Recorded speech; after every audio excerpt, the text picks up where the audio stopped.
is a ledger of your labor. That means however much you worked or how many hours you put in, how much labor you have given to a company or a person, entity. In return, you get money or digits or paper currency or a check. That is a ledger of your labor. So a ledger of your labor, what's that good for? Well, now it has no intrinsic value here in America, United States. No intrinsic value whatsoever. So every stimulus bill they pass, every stimulus package they pass, every time they print money, they create digits, they inflate the currency out there, how much is out there, that cheapens what you and I have and everyone else around the country has. That cheapens it. It cheapens it as far as your purchasing power. So, for example, $100 bill in 1970 versus a $100 bill in 2020, let's say. Can that $100 bill buy you just as much today in 2021 as it could in 1970? Nothing's changed. It's on the same size piece of paper, same amount of ink on it. It says $100. It says legal tender for all uses, public and all debts, public and private. So 1970 $100 bill could buy you much more than that same $100 bill today. Why is that? Well, it's because of all the printing, all of the duplication, all of the currency creation that they've made over the years, and they continue to. There's a figure of, in the year 2020, the whole year 2020 was 40% of all currency, all dollars ever created were created in the year 2020. Almost double as much as out there. Almost. So why haven't you felt that? Really? I mean, there is inflation at the grocery store, there's inflation at the gas pump, there's inflation, different services, to a minimum right now. But it's right around the corner. I mean, it's right there. They're just trying to hold it down and do what they can, as long as they can, before they let the worms escape. Open the can of worms and let them go, which is going to happen, and that's going to cause inflation, what we're seeing right now. Then it's going to cause major inflation, and in my opinion, hyperinflation. Hyperinflation is the same as inflation, just much faster, and it lasts a lot less, because once it hyperinflates, that pretty much leads to the road, into the road, which is the currency that is being known as the standard is worthless. It has no value to it.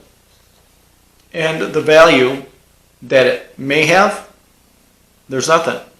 It used to be backed by gold. It used to be backed by silver. Even our coinage used to have silver in it. Now there's nothing. It has no real value to it whatsoever. So once people stop believing in it, once people stop being conned that it has value, then this whole thing crumbles. I mean, it collapses like a house of cards. So why I'm saying this is, so back in, let's just 1964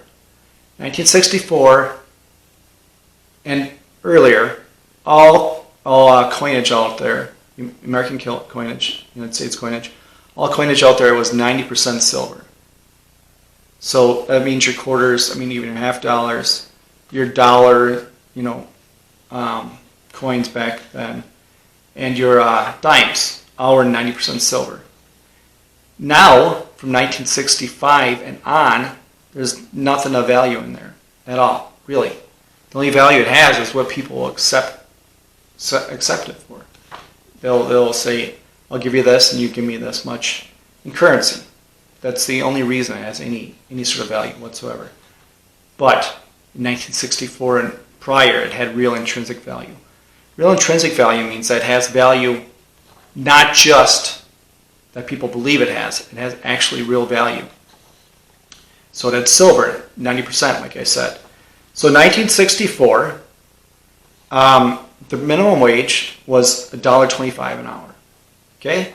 So you work an hour, you got $1.25, 5 quarters. And those were all 90% silver because they were 64 or older. That equated, today, if you had those same 5 quarters, it's $23.50. So if you worked in 1964, $1.25 an hour, you worked an hour, got $1.25, went out and got 5 quarters, held on to it till today, you would have $23.50 of just melt value in the silver, in those coins, in those quarters. That's how much intrinsic value they have. And that's how much intrinsic value you were getting for your labor, for your work. So today, or even let's go 1965, the year after, the year that they took it all out, 1965, you worked an hour, you got 5 quarters for that hour, and all your coinage was 1965, and you held them until today, they would be worth $1.25. That's it.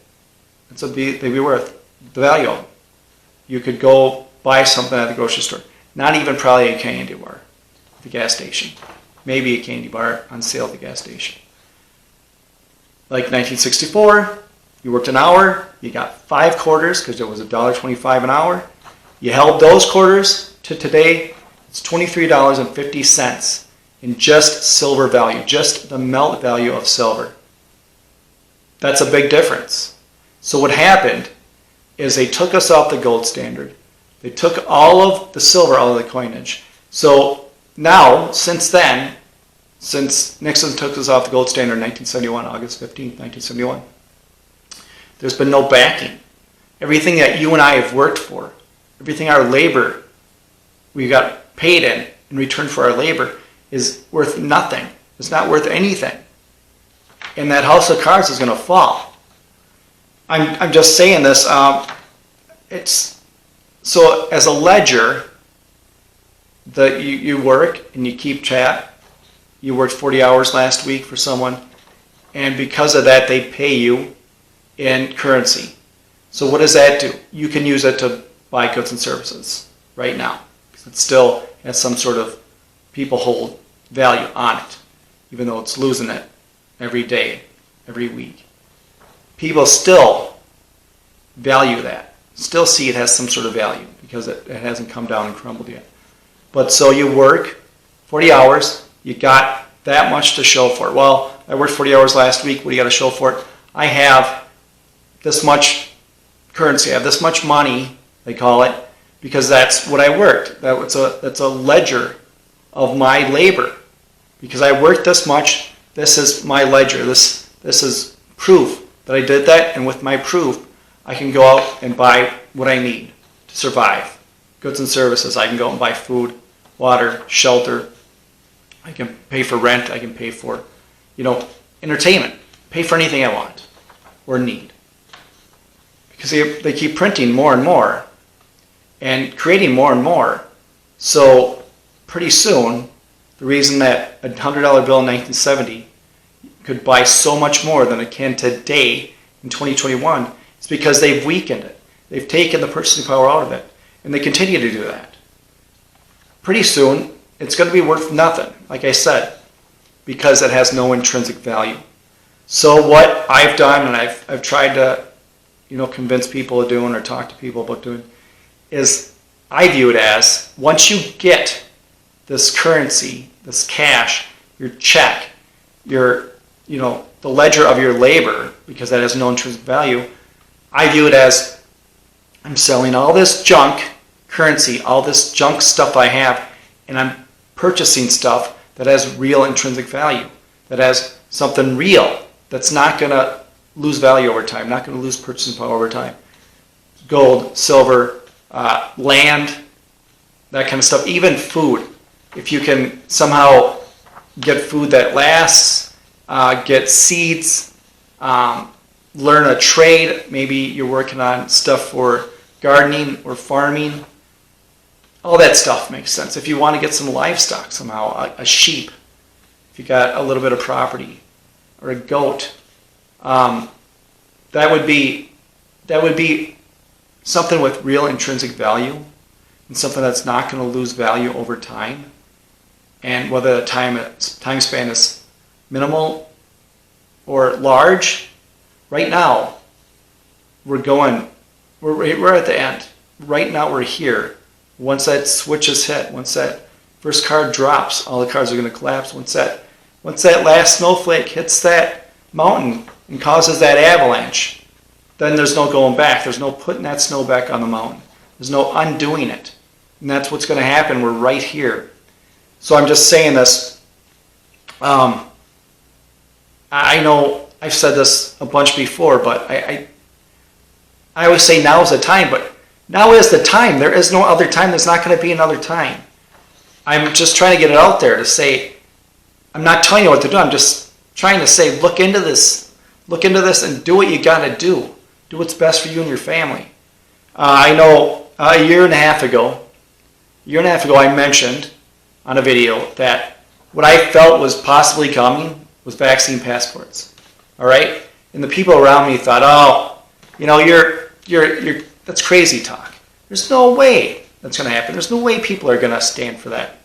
Well, right now, that's happening. It's going around the world. It's happening in different states.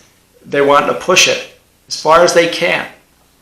And then, about a year ago, I said, you know what my feeling is? And I said, this could be, totally shot in the dark. People don't want to believe me or whatever. I said, I feel they're going to have alien invasion talk. And they're going to start talking about aliens. They're going to start talking about some sort of invasion or some sort of thing to worry about because people are losing the fear of this thing they're pushing and peddling, and people aren't falling in line as much.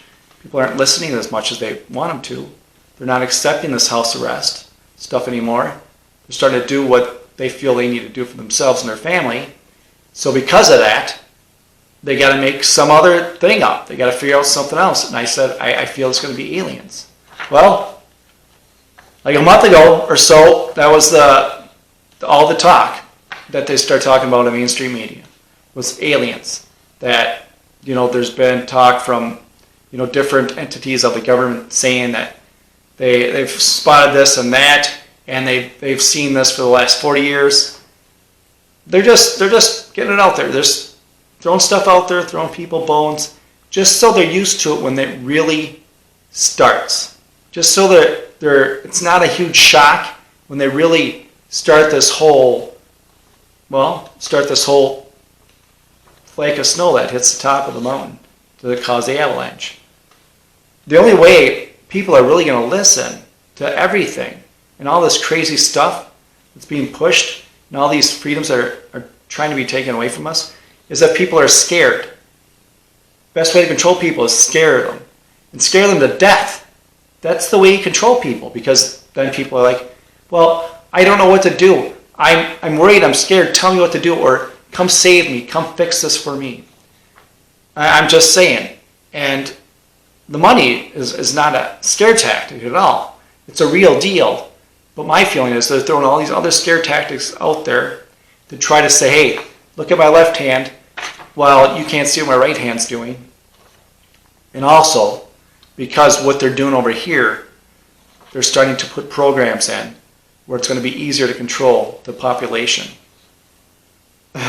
So I'm saying this, and I said that about what I talked about a year and a half ago and a year ago, just to say I've been talking about a cashless society. And I know the Fed now started early 2020. They already got all the banks, the banks that are sort of connected with the Federal Reserve, in line to make sure everyone has a Fed account.